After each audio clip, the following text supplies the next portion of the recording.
Okay, we are back again for season 2. Oh, welcome to season 2. You are listening to Youth Unhinged. It's been quite a break, hasn't it, Yuvan? Yep, supposed to be only 2 weeks, turns out to become almost 2 months if I'm not mistaken. Well, that's why we are called Youth Unhinged. No surprises there. Welcome to the age of the 21st century millennials. You can't expect much more from us. Yep, Just kidding. inconsistency is our personality trait. True inconsistencies, but there are also positive sides to that. I mean, hey, we changed systems, right? Like it used to be people forcing down rules on us. Now we make those people sort of like we make the system change for us. Yep, You know how true. people used to say, hey, yeah, you keep talking to me, you're gonna get it outside later. Guess what? Nah. We Not made going the to happen. systems change for us as well. Okay, so let's dive into our topic. Our topic today is called We Are Malaysians. Mhm. And what do you feel like Malaysians love to do all the time? Food.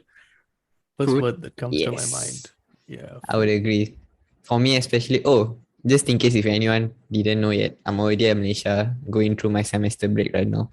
And gonna go back to Korea pretty soon, by the way. And I'm going to leave very soon as well. And then the main thing that I really want to focus on in Malaysia was to eat all the foods that are listed back in Korea. Mhm. So I heard you had a checklist or something. Yep. It was a very long checklist, consists of my favorite nasi lemak, pau, klede, wonton mee, and it just goes on forever. Oh. And somehow I'm going to fulfill all the checklists very, very soon. I think in another 1 week I can settle everything. Oh, so it's possible. Yep. You know why or Good not? job. Surprisingly, right? My parents, when I told them I want to eat something, they just don't seem to bother. But when I say the food is in the checklist, right? They'll become like, oh, okay, I need to go and buy it for you. I'm like, wow. So my opinion matters less than the checklist itself. That's the story in my house, literally. Isn't that an interesting way to look at things? Just put something on your checklist, guys. Yeah. That might go a long way in making a difference between you getting something and or not. Well, okay. So you've got an article there with you, am I right, Yuvan? Yep. And the article is from Telepress 2017's article. 8 things Malaysians always complain about. Because besides food, Malaysians also love to complain. If we don't complain, pretty much we're just not Malaysian. That's simple. Do you agree with me, Karan? That's the first point. I would, but I'm just while you said that, the thought just ran through my mind. I mean, what about Singaporeans? Yeah, I think they Are they do one step complain a worse? lot as well. Yeah. Are they one step worse? One step worse, I'm not sure. But I feel like they do complain equally as us. Because they're going through pretty much similar problems like us. Especially the ones in the article. Lah. Yeah, isn't it? Well, apart from the fact that the economy is doing a bit better than ours, and by a bit, I'm sort of minimizing the effects of what I say here. It's not small. It's a big difference. Apart from that, we're basically complaining about most of the same things. Yep. We've got larger land size though.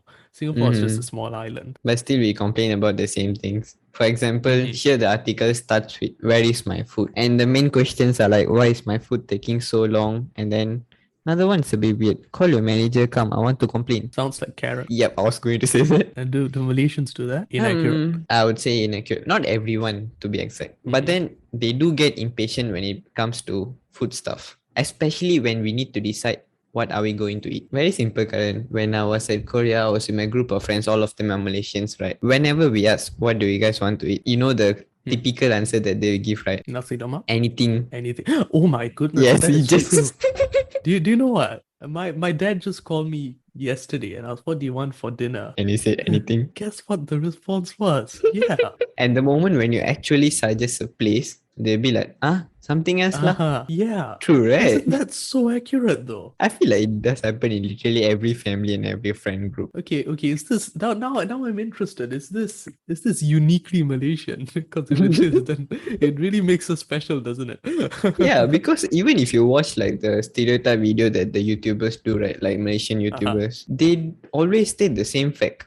Like when we need to choose what we need to eat, they just don't know. They just simply say anything, but no one will come up with a decision. And even if you give a suggestion, they won't accept. For the way I look at it is that I am a bit more considerate in the sense that I look at how it is for the other person. Yeah. So, for example, it depends on what the plans of that other person is, because I don't want to be an inconvenience to that other person. So if that other person decides that he wants to perhaps buy something, let's say he wants to stop by this particular shop to get a particular piece of Food. clothing or something Yeah. like that, I'd go, oh, okay, so you're going there.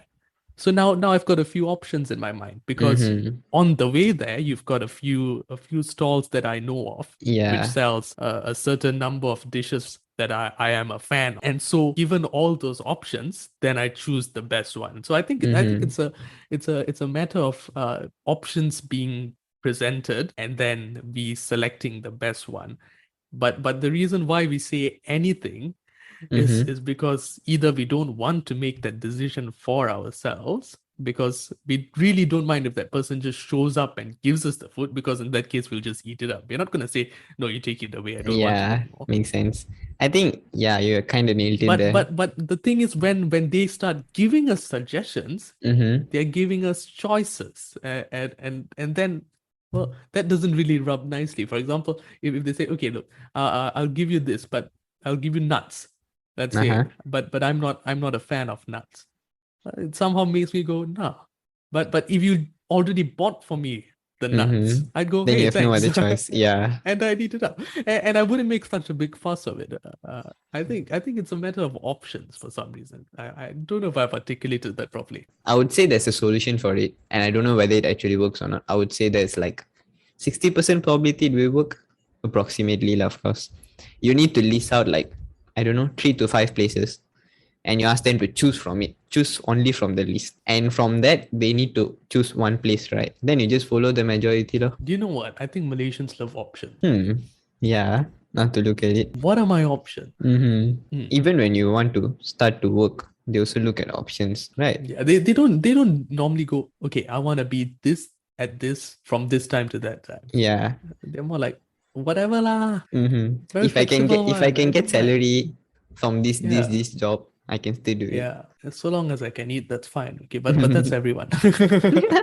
Okay, let's move on to the second one. Yeah. This one, I think I really have a lot to talk about. The question is about why you drive so slow, but then I want to just generally talk about the increase in number of vehicles, especially in Malacca. To be honest, right, I've never been in Malacca for the last 1.5 years, right? But I can see that this difference drastically, like it's literally traffic jam every single day during the peak time. It's like almost becoming Penang KL level already. I'd argue we've already there, yeah. Yes, Yeah, we were already there a few years ago. But then, like, what to do, I feel like nowadays all houses have like at least more than one car for sure, if they can afford it, right? Yeah. But then I really can't come out with the solution for it. I think the roads are narrow. That's what it is. The widening will solve the problem, 1 lane, 2 lane. That's it. And I think as soon as you go towards the outskirts of town, it's mostly 1 lane. Yeah. But then you see, those places won't really get jammed. The places that will get jammed are the busy areas that generally have more than 1 lanes. Like the highways, for example. Maybe that comes down to development. You're referring to Makota. Yeah, even at my place near Ching area, goddamn, around 5 to 6, 7 p.m. I can't even go out. Well, that's not a bad sign, I guess. I think it shows that many people are actually starting to work, or either they are becoming parents. I feel like the problem near my area, right, because of the high school and the primary school all are focused at the same place. They are like the focal point of schools, Or the place is becoming more of a social hub. Yeah, that's the point. And so many people need to come there to drop off their kids. Yeah, kids, and school. Due to our unprecedented weather in Malaysia, right? You can't just bring back. If you just bring back, then one day it suddenly start to rain. Then gone case law. Fun fact, while we are at it, Malaysia has got the second highest tax rates in the world for automotive vehicles. Mainly cars, more specifically cars. But people still want to buy cars. Yeah, people still want to buy cars because the cars that are not taxed are the ones that are made in Malaysia, specifically by Malaysian-owned companies or companies started in Malaysia. Yeah. So specifically, I'm referring to, of course, Proton. Yeah. And so those cars have minimal taxes. In fact, the tax system on cars were implemented to protect these two cars from losing out in the market. And then the country with the highest tax rate on cars would be Singapore, our neighboring state. So Singapore, I can understand why they don't have the land. They just can't do with too many cars. Makes sense. And they also have this lease thingy, right? Like you can use the vehicle for a few years only, then you need to change back. And you know what? That's fantastic because your vehicle is always kept well. Yeah. Because every 5 to 10 years, that vehicle is gone. So you don't have any one of those old cars running around. Actually, like that's one of the gone. issue in Malaysia. They are starting to come out with a scheme to get rid of these old vehicles to make sure the parts are not going to waste. They want to reuse the parts. Yeah. But then we don't have a scheme for it. 100% behind it. Yeah. But then if they're following like the Singapore plan, what if you're going to buy your dream vehicle and you bought it and then in 5 to 10 years you need to change it? Obviously, they'll take into consideration those kind of things. You'll have to pay extra for it. They'll have sort of exceptions for these kind of things, and that's how it works in Singapore. I mean, even in Singapore, you've got so many millionaires there. I don't think they expect the millionaires to just throw off a Lamborghini after 5 years of use. Yeah, just doesn't work. While we are at it, we were talking about Proton and Produa, right? So now the thing is, Proton and Produa, they stopped being fully government-owned or government-linked companies lately. Technically, they're not even Malaysia owned. They are not a Malaysian company anymore. Yeah. I think the government has a slight stake in it, if I'm not mistaken. Yeah. But majority of the shares is owned by a Chinese company, which begs the question, why are the taxes on imported cars still high? Yeah, right. It's a bit ironic that way. If you see, like, they are the owners, but then their cars, we are there's going to pay nothing to less protect tax. anymore. There's nothing local. There's no local industry to protect anymore. So good question, though. Really, that's a problem I have here. Perhaps we'll find the solution later. But then, right, there's another fun fact. Not really a fun fact, just something that I went through the other day. Apparently, Purda Myvi was the highest vodka in Malaysia for like the last few years. It's got a reputation that, if you guys don't already know, we call it as highway king in Malaysia because not just highway king lah.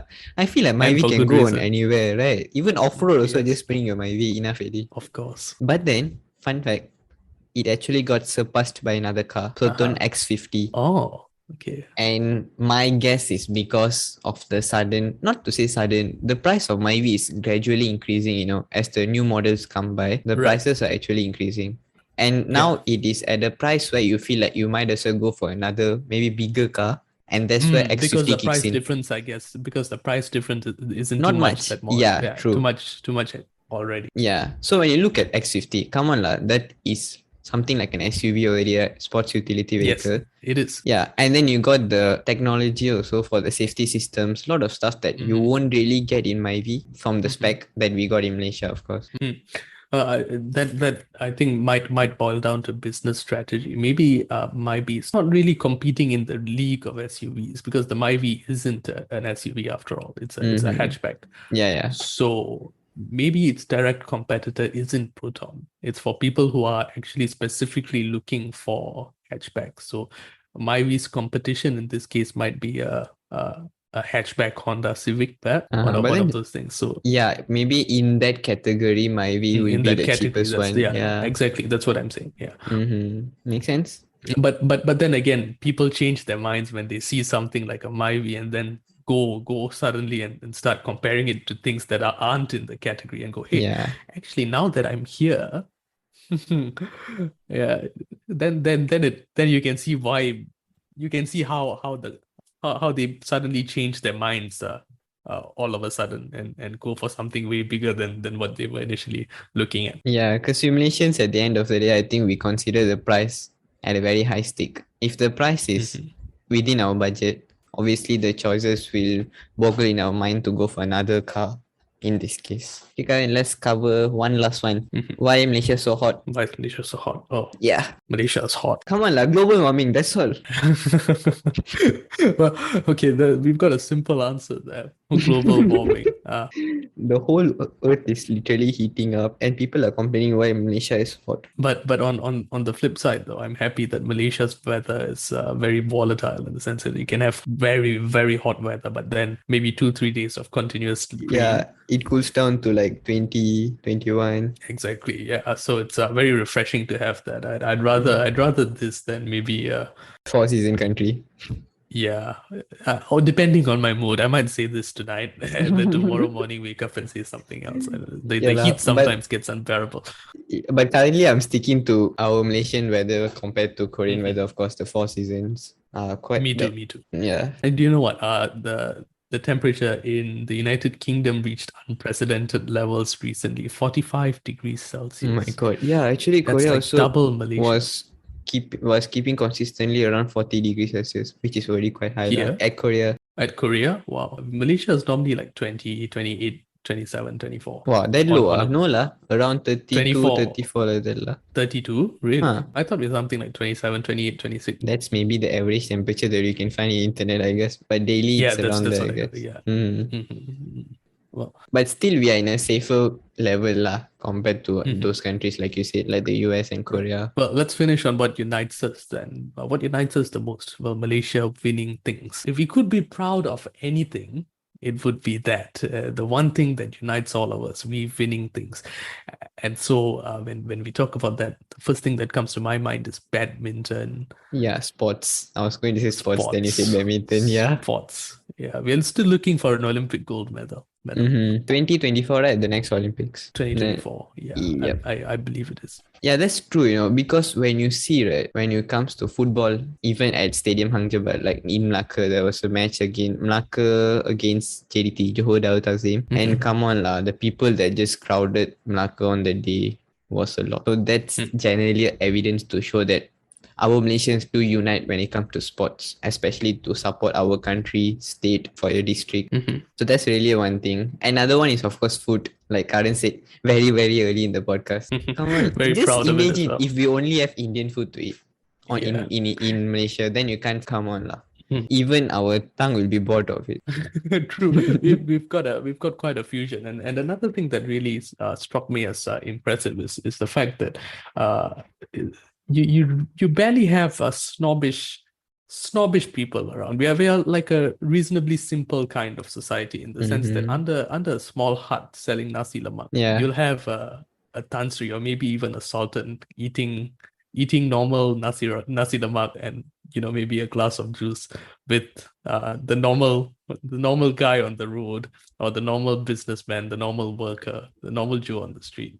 And they're going to buy that as well. They don't care about anything, right? Yeah, they're all normal people. It doesn't matter if back home we have a mansion or a big car. At the end of the day, very, very down to earth people. Speaking generally, of course, there are always exceptions. Yeah lah. I think that's the beautiful thing about Malaysia. And we are going to wrap our podcast, first episode of season 2. And super excited. We are proud to be Malaysians, and we are also working hard to develop Malaysia. Goodbye. Thank you for joining us. Goodbye.